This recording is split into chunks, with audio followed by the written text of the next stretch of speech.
یہ ایک ایسا شخصیت کا ایک ایسا جادو ہوتا ہے جو سر چڑھ کر بولتا ہے، اور شاید صدیقی صاحب کے اندر اور ان کی شخصیت میں بھی اور ان کی تحریر میں بھی وہ بنیادی انسانی اکائی جو ہے وہ موجود ہے، جو سب کو اپنی گرفت میں رکھتی ہے اور اس سے باہر جو ہے وہ نہیں نکلنے دیتی۔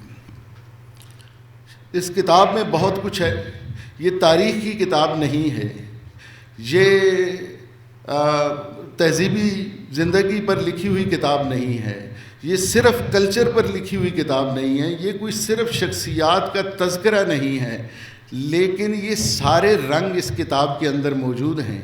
اس میں شخصیات بھی ہیں، بہت محبوب شخصیات ہیں اس کے اندر، اور بہت سارے آثار ہیں اس کے اندر، اور بہت محبوب آثار ہیں۔ اس میں بہت سارے تاریخی عمارات کا تذکرہ ہے، اور وہ تاریخی عمارات ہمارے ماضی کے ساتھ جڑی ہوئی ہیں، اور جو قوم اپنے ماضی کے ساتھ جڑی ہوتی ہے اس کا مستقبل جو ہوتا ہے وہ بہت روشن ہوتا ہے، بہت تابناک ہوتا ہے۔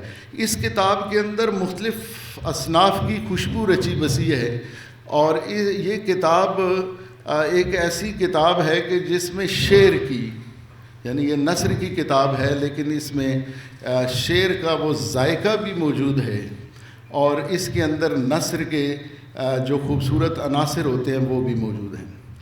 اب میں ڈاکٹر صاحب کی اسلوب پر غور کر رہا تھا کہ بہت ادب کے ساتھ اس طرح سے، اور خاص طور پر اردو ادب کے ساتھ اس طرح سے وابستہ نہ ہونے کی وجہ سے ان کی نثر ایک صاحب طرز نثر نگار کی نثر جو ہے وہ دکھائی دے رہی ہے۔ تو کیا اسلوب اتنا شاندار ڈھالنے میں ڈاکٹر صاحب کس طرح سے کامیاب ہوئے ہیں، میں اس پر غور کر رہا تھا تو مجھے چاثر کی کینٹربری ٹیلز یاد آئیں کہ وہ ایک سرائے ہے، اور اس میں مختلف مسافر آتے ہیں جو ایک اپنے روحانی سفر پر جا رہے ہوتے ہیں، تو وہ باہم وہاں جو گفتگویں ہوتی ہیں ان کی، تو اس سے اس نے ایک رنگ اور ایک خوشبو کشید کی اور یہ کتاب لکھی۔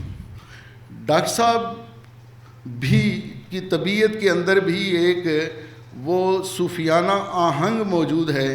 وہ کبھی خانقاہ میں، کبھی کسی ڈھابے پر، کبھی کسی ہوٹل میں، کبھی کسی سرائے میں، کبھی کسی چوک اور کبھی کسی کلی کے اندر موجود ہوتے ہیں، اور وہاں ان کا کلام اور ان کا مکالمہ عوام کے ساتھ ہوتا ہے۔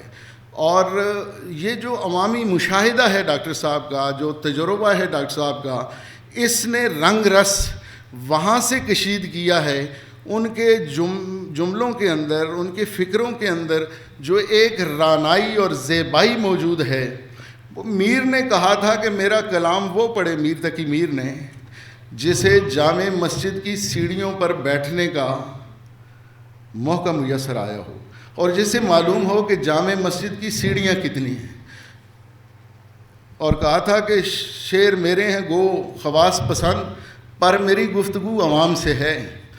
جامع مسجد دہلی کی سیڑھیاں گننے اور اس پر بیٹھ جانے سے میر سمجھ نہیں آتا میر نے جو ایک تہذیب بنائی تھی، یا جس تہذیب کی طرف ہماری توجہ مبذول کرانا چاہتا تھا، وہ یہ تھا کہ جامع مسجد کے سامنے لال قلعہ بھی موجود ہے، اور لال قلعے اور جامع مسجد کے درمیان جو مسلم تہذیب کا ماضی اور اس کا حال موجود ہے، اسی سے کہیں مستقبل کی روشنیاں جو ہیں وہ طلوع ہوں گی۔ تو ڈاکٹر صاحب کے ہاں وہ جو ایک عوامی مشاہدہ ہے وہ بے پناہ ہے، اور اس مشاہدے کے اندر وہ فقیرانہ رویے بھی ہوتے ہیں، اس کے اندر ایک سرمستی بھی موجود ہوتی ہے۔ یہ ساری چیزیں مل ملا کر ایک ایسے اسلوب کی تشکیل کرتی ہیں جو پڑھنے والے کو اور سننے والے کو اپنی گرفت میں رکھتا ہے اور اس سے باہر نہیں جانے دیتا۔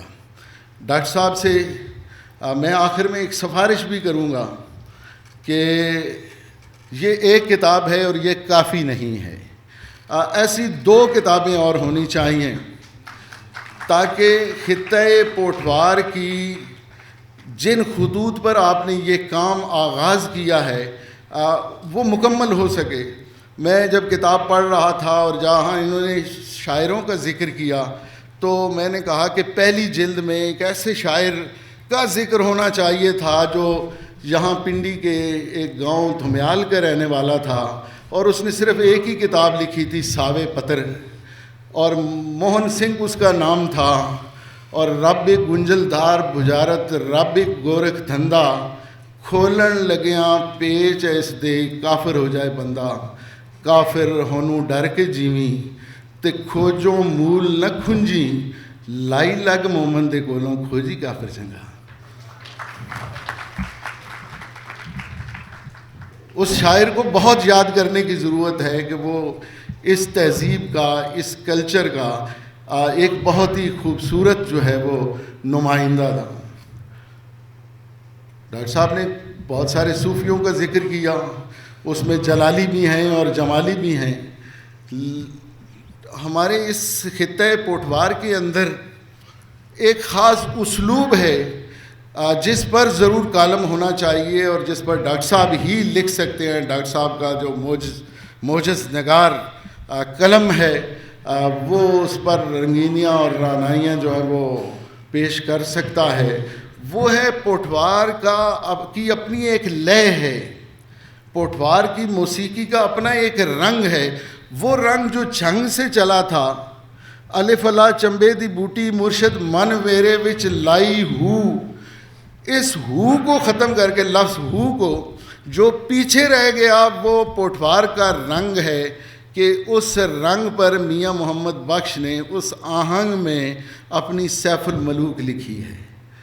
وہی آہنگ اس کھڑے کا آہنگ ہے جو رات کو پوٹھوار کے خطے میں بیت خانی کے دوران بجایا جاتا ہے. کھڑا, بیت, یہ اس تہذیب کا, اس کلچر کا اور اس خطے کا, ہر علاقے کی اپنی ایک موسیقی ہوتی ہے, اپنے آلات ہوتے ہیں, اپنی دھنیں ہوتی ہیں. اس علاقے کی دھن سیف الملوک کی دھن ہے. اس علاقے کی لے سیف الملوک کی لے ہے, اور اس علاقے کا آہنگ اور اس علاقے کا آلہ موسیقی جو ہے وہ کھڑا ہے.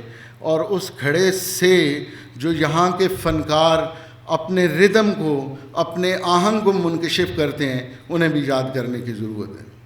یہ آہنگ اتنی, اس کی لے اتنی زبردست ہے کہ وہ مختلف زمانوں میں سفر کرتی رہی ہے. جو چک عبد الخالق کے سید ضمیر جعفری نے جو سیف الملوک کے کچھ حصوں کا اردو ترجمہ کیا ہے, انہوں نے میاں محمد بخش کی جو عرفانی روح ہے اس کو بھی محفوظ کیا ہے اپنے ترجمے میں.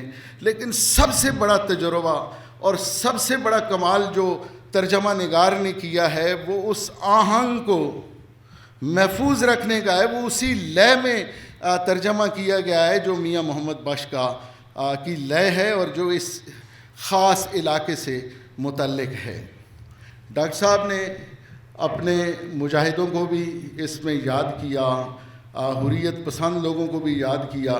چونکہ میں سفارش کر رہا ہوں تو سفارش کرتے ہوئے میں توجہ دلاؤں گا کہ مری کے باغ شہیداں اور چنار کالج میں جہاں انہیں توپ دم کیا گیا اس کو بھی اپنے پیش نظر رکھیں. اور احاطہ نور خان وہاں ایک جگہ ہے, اور دھوبی گھاٹ کے قبرستان میں بھی بہت سارے لوگ آسودہ خاک ہیں جن سے حریت کی روشنی پھوٹتی رہتی ہے.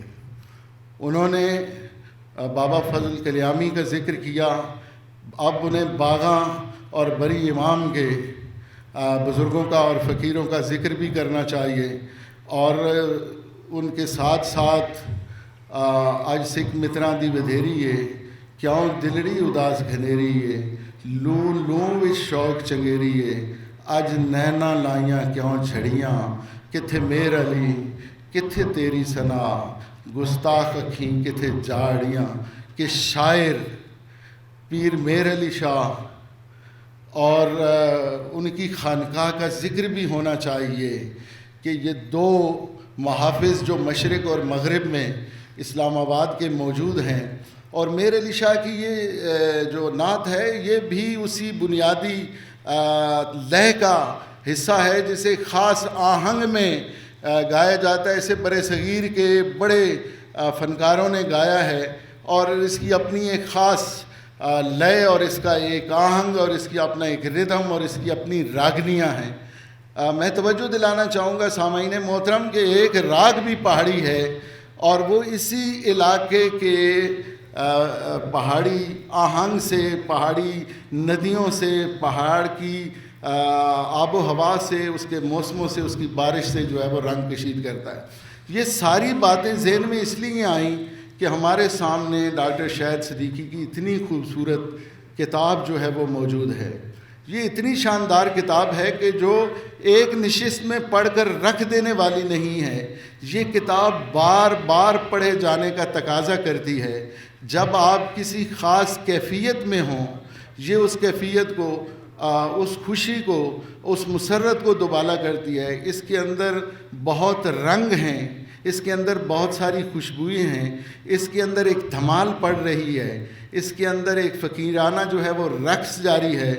دیکھنے کی وہ چیز ہے، پڑھنے کی چیز ہے. اور ایک بات جس کی طرف ڈاکٹر لبنہ صاحبہ نے آپ لوگوں کی توجہ دلائی ہے کہ یہ کتاب بہت خوبصورت انداز میں چھاپی گئی ہے، بہت اچھے کاغذ پر چھپی ہے، بہت اچھی پرنٹنگ ہے اس کی.